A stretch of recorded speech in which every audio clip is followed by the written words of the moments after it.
Hello everyone, this is Jyoti Verma. Welcome back to the channel. So आप लोग के comments आ रहे थे कि दीदी 11th टोटली वेस्ट हो गया, बेसिक बहुत वीक है, अब 12th समझ नहीं आएगा क्या करे, और 11th का कितना पोर्शन पढ़े कि 12th अच्छे से समझ में आ जाए।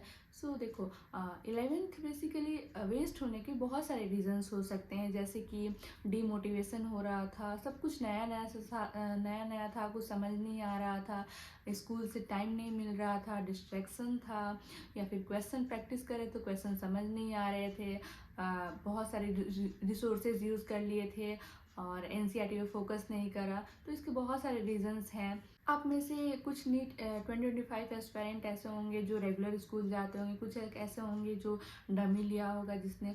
तो अब 11th का कितना पोर्शन पढ़ना है कि 12th अच्छे से समझ में आ जाए, या फिर 11th और 12th को पैरेलल कैसे लेके चलना है ताकि टाइम पे सिलेबस अपना कवर हो जाए। तो आज इस वीडियो में यही जानने वाले हैं, तो इस वीडियो को एंड तक देखना, क्योंकि इसके बाद आपके कोई डाउट नहीं रहेंगे कि ये कितना पढ़ना है आपको 11th का कि 12th अच्छे से समझ में आ जाए। तो सबसे पहले बात करते हैं कि 11th के कौन कौन से चैप्टर पढ़ने चाहिए पहले, जो 12th में हेल्प करे या 12th समझ में आ जाए उसकी वजह से। तो पहले बात करते हैं फिजिक्स की। तो फिजिक्स में आपको बहुत बेसिक चैप्टर्स जो mechanics, basic math, vector, kinematics वगैरह है, वही सारे चैप्टर्स आपको थोड़े बहुत नॉलेज होने चाहिए उस चैप्टर के बारे में। और केमिस्ट्री की बात करें तो उसमें आपको मोल कॉन्सेप्ट और केमिकल बॉन्डिंग अच्छे से आनी चाहिए। और बायो में तो ऐसा कुछ है नहीं, तो आप बायो डायरेक्ट 12th भी स्टार्ट कर सकते हो।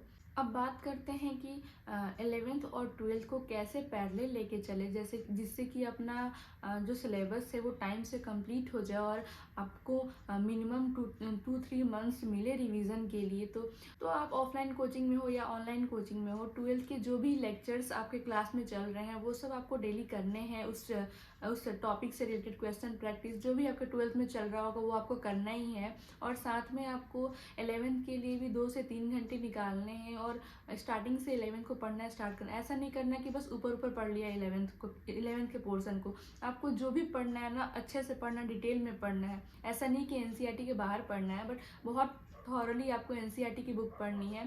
पहले भी मैंने बताया है कि कौन कौन से बुक आपको प्रेफर करने हैं इसके लिए। अब बात आती है कि 12th के साथ 11th का क्या क्या पढ़ना होगा। तो आप 11th के लिए जो भी आप चैप्टर स्टार्टिंग से पढ़ना है आपको, और उसके आप लेक्चर करो, और फिर आप उसके क्वेश्चन प्रैक्टिस करो। और एक बात की, आपको मॉक टेस्ट, कोई भी मॉक टेस्ट स्किप नहीं करनी है। जो भी मॉक टेस्ट आ रहा है वो सारे मॉक टेस्ट आपको देने हैं, और उसी दिन आपको उस मॉक टेस्ट की एनालिसिस भी करनी है।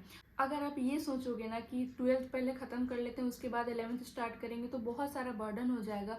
और आपको जनवरी से तो फुल सिलेबस टेस्ट भी देना स्टार्ट कर देना चाहिए, क्योंकि उस वक्त से दोगे आप तो एक कॉन्फिडेंस बनेगा, आपका कॉन्फिडेंस बिल्ड होगा, सारे कॉन्सेप्ट्स आपके क्लियर हो जाएंगे, और जो जो आपके मिस्टेक्स हो रहे हैं ना उसकी आप अच्छे से एनालिसिस कर पाओगे। और एक क्वेश्चन अराइज होता है कि दीदी कितने आवर्स सेल्फ स्टडी करनी चाहिए। तो अभी आपके लिए आपके ड्रीम्स ही आपकी प्रायोरिटीज़ होनी चाहिए। तो जितना ज़्यादा से ज़्यादा टाइम अपने दे सकते हो अपनी स्टडी को दो, इधर उधर डिस्ट्रैक्ट मत हो। अभी कुछ लोगों के 11th के पेपर चल रहे होंगे, या किसी के कंप्लीट हो गए होंगे, तो आपको 11th के जितने मैंने बताया वो बेसिक चैप्टर कर लो। उसके बाद 12th के साथ साथ 11th के भी पोर्शन को कंप्लीट करते रहना है। ऐसा आपका दिसंबर या जनवरी तक सिलेबस कंप्लीट हो जाएगा, तो आपको अच्छा खासा टाइम मिल जाएगा रिवीजन के लिए, और क्वेश्चन प्रैक्टिस के लिए, मॉक टेस्ट के लिए। और सबसे इम्पॉर्टेंट बात तो ये है कि आपको कोई भी मॉक टेस्ट स्किप नहीं करना है, आप सारे मॉक टेस्ट देना, क्योंकि exam is nothing but a recall of memory. तो आपको सारे मॉक टेस्ट देने हैं।